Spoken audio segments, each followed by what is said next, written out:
छोटे से गांव में राहुल नाम का लड़का रहता था। राहुल बहुत ही अच्छा और मेहनती बच्चा था, लेकिन उसके परिवार के पास बहुत कम धन था।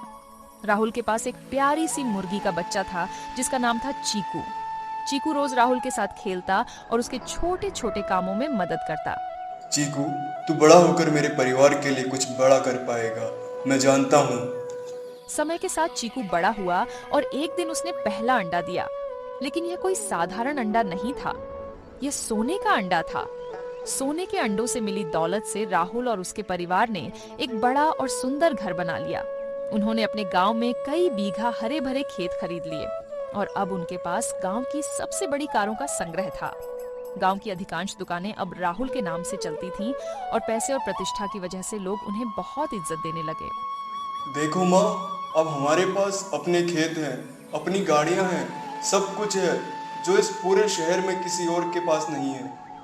लेकिन जब राहुल ने अखबार में देखा लेकिन जब राहुल ने अखबार में देखा कि दुनिया में कुछ लोग उससे भी अमीर हैं, तो उसके मन में लालच जाग उठा।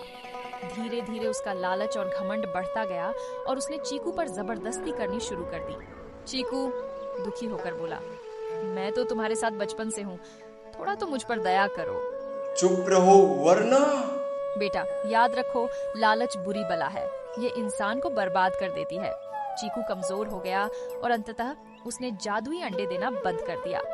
राहुल की कमाई अचानक खत्म हो गई और धीरे धीरे उसकी सारी संपत्ति भी चली गई। कुछ ही महीनों में वह सड़क पर आ गया। तभी उसे अपनी माँ की बातें याद आईं और वह गहरी पछतावे में डूब गया।